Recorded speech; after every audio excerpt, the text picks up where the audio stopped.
দক্ষিণ দিনাজপুরের তপনের প্রান্তিক গ্রাম থেকে শ্রীলঙ্কায় ফুটবল কোচিংয়ের সুযোগ পেল অনূর্ধ্ব 17 মুক্তাদির আলম।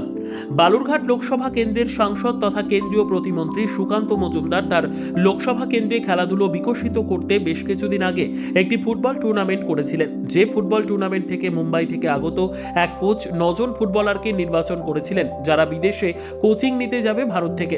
সেই 9 জন ফুটবলারের মধ্যে প্রথমজন মুক্তাদির আলম শ্রীলঙ্কায় যাচ্ছে কোচিং করতে। দক্ষিণ দিনাজপুর জেলার তপন ব্লকের প্রত্যন্ত চাঁচড়া এলাকার বাসিন্দা মুক্তাদির 6ষ্ঠ শ্রেণীর ছাত্র। তার বাবা একজন শিক্ষক। প্রত্যন্ত গ্রামীণ এলাকা থেকে উঠে এসে বিদেশে ফুটবল প্রশিক্ষণে যেতে পেরে স্বভাবতই খুশি মুক্তাদির। এ প্রসঙ্গে মন্ত্রী সুকান্ত মজুমদার বলেন, কিছুদিন আগে আমরা একটি ফুটবল টুর্নামেন্টের মধ্যে দিয়ে মুম্বাই থেকে আগত বিখ্যাত কোচ দ্বারা 9 জনকে নির্বাচন করেছিলাম, যারা বিদেশে ট্রেনিং নিতে যাবে। আজ মুক্তাদির নামে ছেলেটি আমার কাছে এসেছিল। কয়েকদিনের মধ্যে সে শ্রীলঙ্কায় কোচিং করতে যাবে। অত্যন্ত প্রান্তিক এলাকা থেকে এই সমস্ত ছেলেমেয়েরা বিদেশ থেকে ভালো করে ট্রেনিং করে আসবে আমার বিশ্বাস। এরপর এরা বাংলা তথা ভারতবর্ষের ফুটবলেও অবদান রাখবে। এ প্রসঙ্গে মুক্তাদির বলেন, বালুরঘাট টাউন ক্লাব মাঠে সাংসদ সুকান্ত মজুমদারের উদ্যোগে একটি ফুটবল খেলার অনুষ্ঠানে আমাকে নির্বাচন করা হয়েছিল। আগামী 13 তারিখ আমি ফুটবলের ট্রেনিং করতে বিদেশে যাচ্ছি। তার আগে মুম্বাইতে 7 দিনের জন্য ট্রেনিং হবে। সেই কারণে আজ আমি সাংসদ সুকান্ত মজুমদারের সঙ্গে দেখা করতে এসেছিলাম। ছেলের সাফল্যে খুশি মুক্তাদিরের বাবা মতিউর রহমানও। আমাদের এখান থেকে একটি ছেলে মুক্তাদির আলম তার নাম, সে এই লোকসভা থেকে আমরা প্রায় 9 জনকে সিলেক্ট করেছিলাম, যারা বিদেশে বিভিন্ন জায়গায় যাবে ফুটবল খেলতে এবং ফুটবলের কোচিং নিতে, এবং সম্পূর্ণ বিনা পয়সায়। তো আজকে একটি ছেলে, যার সবার তো সম্ভব হয়নি, কারণ অনেকের পাসপোর্ট নেই, পাসপোর্ট নিয়ে সমস্যা। তো আজকে প্রথম ছেলেটি যাচ্ছে, মুক্তাদির আলম। সে শ্রীলঙ্কায় যাচ্ছে, শ্রীলঙ্কায় গিয়ে ট্রেনিং নিয়ে আসবে।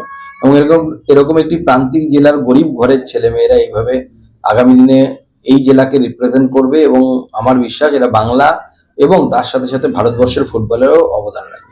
আপনারা জানেন যে সাংসদ যে খেল স্পর্ধা বা সাংসদ ক্রীড়া মহোৎসব, তার আগে আমরা একটি ফুটবলের ম্যাচ করিয়েছিলাম, যেখানে আমাদের ফুটবলের মুম্বাই থেকে কোচ এসেছিল, বাংলার বিখ্যাত ফুটবলার তিনি এসেছিলেন, এবং যিনি কোচিং করান তিনি এসে এই বাচ্চাদেরকে সিলেক্ট করেছিলেন, এবং তার মাধ্যমেই আমরা আমাদের এই সমস্ত বাচ্চাদেরকে বিদেশে পাঠাচ্ছি ট্রেনিং এর জন্য এবং খেলার জন্য। এখানে আমাকে বলা হয়েছিল যে সুকান্ত মজুমদার স্যারের কাছে যেতে, ওই জন্য আমরা এখানে এসেছিলাম টিকিটের জন্য।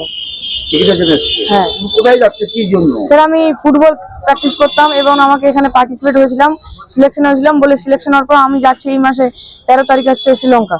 শ্রীলঙ্কা যাচ্ছ? কতদিনের জন্য যাচ্ছ? স্যার, এই শ্রীলঙ্কাতে 7 দিনের খেলা হবে, আর আমি যাচ্ছি মুম্বাইতে 7 দিন থাকতে হবে।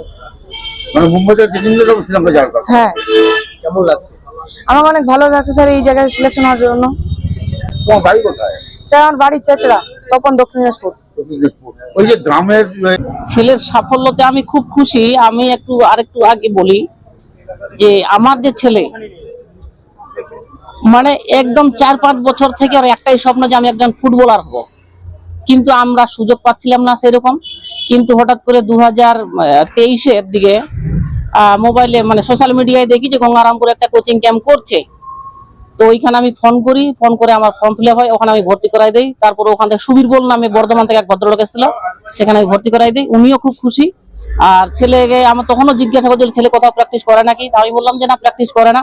বলছে তার স্কিলটা মানে ট্রায়াল হয়, সেখান থেকে প্রায় 480 জন বাচ্চার মধ্যে আমার ছেলে এবং আরো 4 জন সিলেক্ট হয়েছিল, কিন্তু তাদের দুর্ভাগ্যবশত তারা ওই সম্ভবত পাসপোর্ট করতে পারলো না টাইম মতো, তারা যেতে পারলো না। আমি পাসপোর্ট করতে পেরেছি এবং সে এখন সিলেক্টের জন্য 13 তারিখে আমরা মুম্বাইতে পৌঁছাবো। আমি অত্যধিক খুশি, এবং আমার যে সহকলিগ এবং আমার পার্শ্ববর্তী গ্রাম এবং পাশে যারা আমাদের মোড়ে বাজারে যে সমস্ত মানুষের সঙ্গে আলোচনা হয়, তারাও খুব খুশি। এবং তার স্কুলে ছিলাম একটু সাক্ষাৎ করার জন্য। আর তাছাড়া আমাকে গতকালকে ডেকেছিল অজয় বাবু এবং রাজা স্যার এসেছিল, আমাকে ফোন করে বললো যে অমুক দিন আসেন, সম্বোধন দিবে। আর আমি একটু আসলাম স্যারের সাথে দেখা করতে। উনি আমার সৌভাগ্যবশত উনি আমার আবার ক্লাস ফ্রেন্ডও। আজকে বেশিক্ষণ কথা বলতে পারলাম না। যাক, ব্যুরো রিপোর্ট, উত্তর বাংলা সংবাদ।